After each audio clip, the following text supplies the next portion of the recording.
దాడిలో గాయాలకు పాల్పడిన వ్యక్తులకు సంబంధించిన అంశాల విషయంతో పాటు గాయపడ్డ మా అధికారి వెంకటరెడ్డి గారిని పరామర్శించేందుకు నేను పెద్దలు దామోదర్ రాజనరసింహ గారు ఎమ్మెల్యే గారు కూడా వచ్చి వారిని పరామర్శించడం జరిగింది. ప్రధానంగా ప్రభుత్వ పరంగా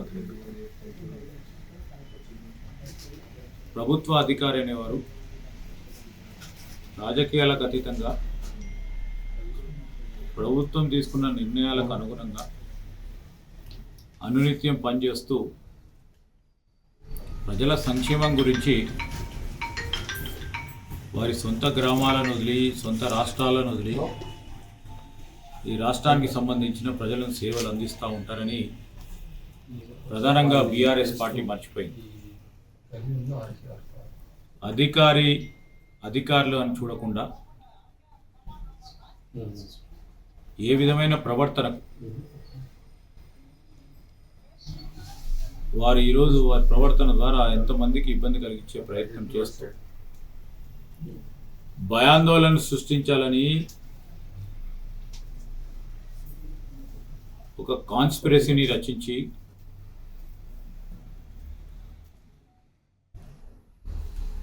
అధికారులపై దాడి చేయడం అనేది ఖచ్చితంగా ఖండిస్తూ ఉన్నాం. వెంకటరెడ్డి గారు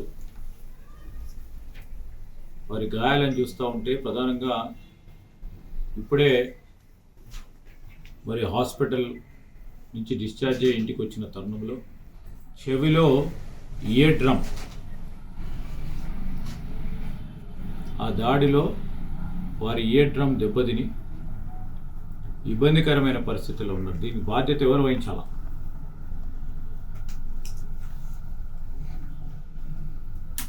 ఈ దాడిని పురమాయించిన వారు ఎవరు?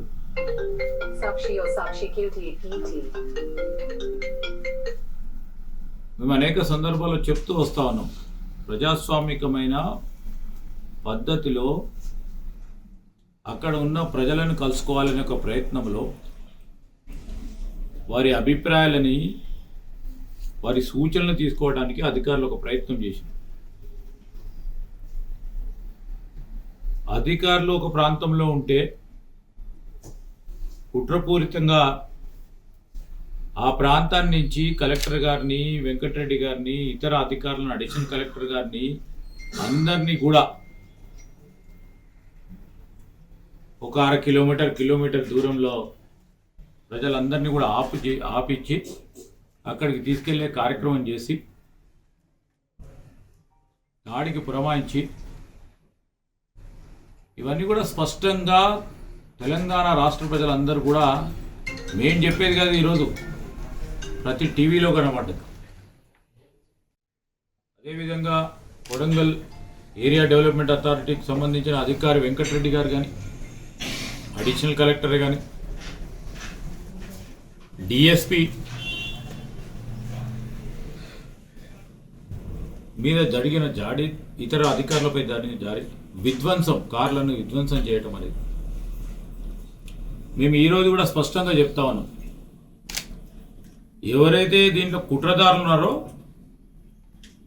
వారిపైన చర్య తీసుకోవడానికే ప్రభుత్వం విచారణ జరిపి అమాయకులపైన కేసులు పెట్టే ప్రయత్నం కూడా చేయొద్దని కూడా స్పష్టంగా ముఖ్యమంత్రి గారు కూడా చెప్పడం జరిగింది. అమాయకులైన అక్కడ ఉన్న మా గిరిజన రైతులు కానీ చాలామంది కూడా స్పష్టంగా వారి వారి అభిప్రాయాలను తెలుసుకునే ప్రయత్నం చేసినప్పటికీ కొంతమంది అక్కడ డిస్టర్బెన్స్ క్రియేట్ చేయడానికి ప్రయత్నం చేసినప్పుడు మేము ఈరోజు కూడా చెప్తా ఉన్నాం, ఏ అమాయకులపై కూడా కేసు పెట్టే ప్రయత్నం చేయదు ప్రభుత్వం. కానీ లా అండ్ ఆర్డర్ భగ్నం చేయాలని, అది కూడా డిస్ట్రిక్ట్ మెజిస్ట్రేట్, కలెక్టర్ అంటే డిస్ట్రిక్ట్ మెజిస్ట్రేట్, వారిని అసిస్ట్ చేస్తూ ఉన్న అధికారులపై దాడికి పురమాయించిన వ్యక్తులు పూర్తి స్థాయిలో ఆ విచారణ తర్వాత తెలిసిన తర్వాత తప్పకుండా యాక్షన్ తీసుకోవడం జరుగుతుంది. అధికారులను కొట్టాలా, అధికారులను చంపాలా, ఏదో విధంగా భయభ్రాంతులను చేయాలి, విధ్వంసం చేయాలి అనే ఆలోచన ఎప్పుడు కూడా తెలంగాణ సంస్కృతి కాదు. గత 10 సంవత్సరాల నుంచి కూడా ఏదైనా పరిశ్రమను ఏర్పాటు చేయాలన్నా మాకైనా అభిప్రాయ భేదాలుంటే ప్రజాస్వామికంగా మొరటగా ఉన్న ఆనాటి ప్రభుత్వం పైన న్యాయపరంగా పోరాటం చేయడానికి ప్రయత్నం చేసినాం తప్ప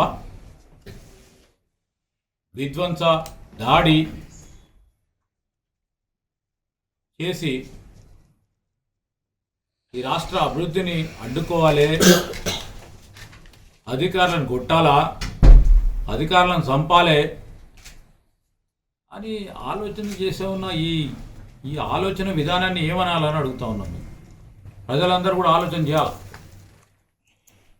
ఖచ్చితంగా ఈ సంఘటనని మేమందరం కూడా ఖండిస్తూ ఉన్నాం. మరి వెంకటరెడ్డి కుటుంబ సభ్యులందరినీ కూడా మేము పరామర్శించడానికి వచ్చాము. ఎందుకంటే భయభ్రాంతులను చేసే ప్రయత్నం చేశారు. చాలా దాడిలో ఎక్కడ ఎవరు ఈ విధంగా ఎప్పుడైనా అటకాయిస్తే ఊరుకునే ప్రసక్తి లేదు. ప్రజాస్వామికంగా డెఫినెట్లీ వారికి కూడా హక్కులు ఉంటాయి.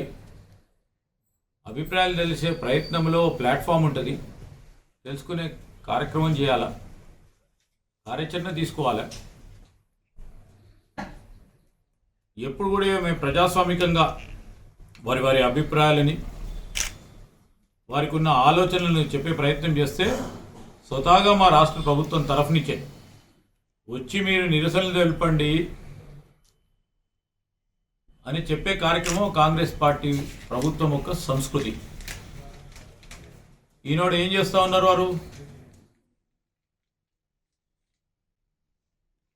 మేము ప్రజాస్వామికంగా చెప్పాలంటే కొంతమందిని పురామాయించి అమాయకులను అడ్డు పెట్టుకొని మేము చేస్తాం విధ్వంస చూస్తూ ఊరుకోమంటే ఊరుకునే ప్రసక్తి లేదని గట్టిగా ప్రభుత్వం తరఫున చెప్పదలుచుకున్నాం.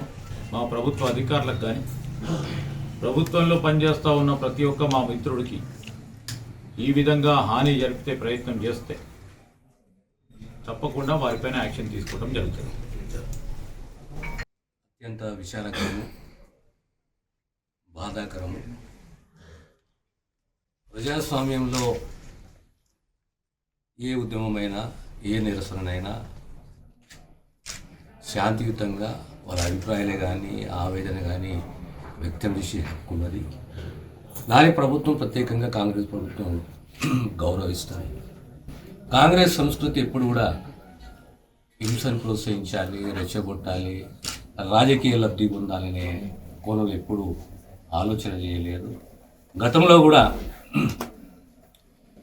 ఈ భూసేకరణే కానీ, ఆర్ఎన్ఆర్ ప్యాకేజీలే కానీ ప్రజలకు బాసటగా నిలిచింది కాంగ్రెస్ పార్టీ. ఒక మల్లన సాగర్, ఒక కొండపోచమ్మ ఇలాంటి భూసేకరణ ప్రజలకు అన్యాయం జరిగేటప్పుడు ప్రజలకు బాసటగా ఉండి న్యాయపరంగా దీక్షల ద్వారా, నిరసనల ద్వారా పోరాటం చేసి తన హక్కులు కాపాడుతున్నది. ఎక్కడా కాంప్రమైజ్ కాలేదు. కానీ ఏ నిరసన అయినా ఇది వ్యక్తం చేయదలుచుకున్న సంపూర్ణంగా అహింసా పద్ధతిలో, దీక్షా పద్ధతిలో ఆ ప్రజలను కాపాడుకుంటూ కాంగ్రెస్ ముందుకు పోయింది. ఇది చాలా దురదృష్టం. ఇది మామూలు సంఘటన కాదు, ఇది కుట్రతో కూడిన సంఘటన. ఇది అధికారుల పైన దాడి అంటే తెలంగాణ సంస్కృతికి, తెలంగాణ సంప్రదాయానికి వ్యతిరేకం. ఇది ప్రభుత్వ బాధ్యత, ఇది మా బాధ్యత. మా అధికారులను కాపాడుకోవాలి. మీరు ఒక్కటే చెప్పదలుచుకున్నా, ఇక్కడ యంత్రాంగం మన ఊరికి వచ్చింది, ప్రజలు కోరుతారు, సార్ ఇంకో అర్ధ కిలోమీటర్ అవతల ఇంకో గ్రామం ఉంది, అడిగి రండి అంటారు. ప్రజలు ప్రజాస్వామ్యంలో ప్రజలే ముఖ్యం కదా. ప్రజలు ఆహ్వానించారు, వాళ్ళ సాధక బాధలు ఏమున్నాయి అని వినడానికి పోయింది. దిగగానే ఒక అటాక్ జరగడము, దాడి జరగడము అంటే చాలా స్పష్టంగా అనిపిస్తుంది, అర్థమవుతున్నది ఇది ఓ కుట్ర అని చెప్పేసి. ఆ కుట్రను ఛేదించే బాధ్యత పోలీస్ యంత్రాంగం పైన ఉంటుంది. కానీ మేము సంపూర్ణంగా నమ్ముతున్నాము ఇది కుట్ర అని చెప్పేసి. దీనికి సంబంధించి ఆందోళన కొత్త కాదు. ఇప్పుడు మల్లన సాగర్లో వేములఘాట్ గ్రామంలో 755 రోజులు దీక్షలు జరిగినాయి.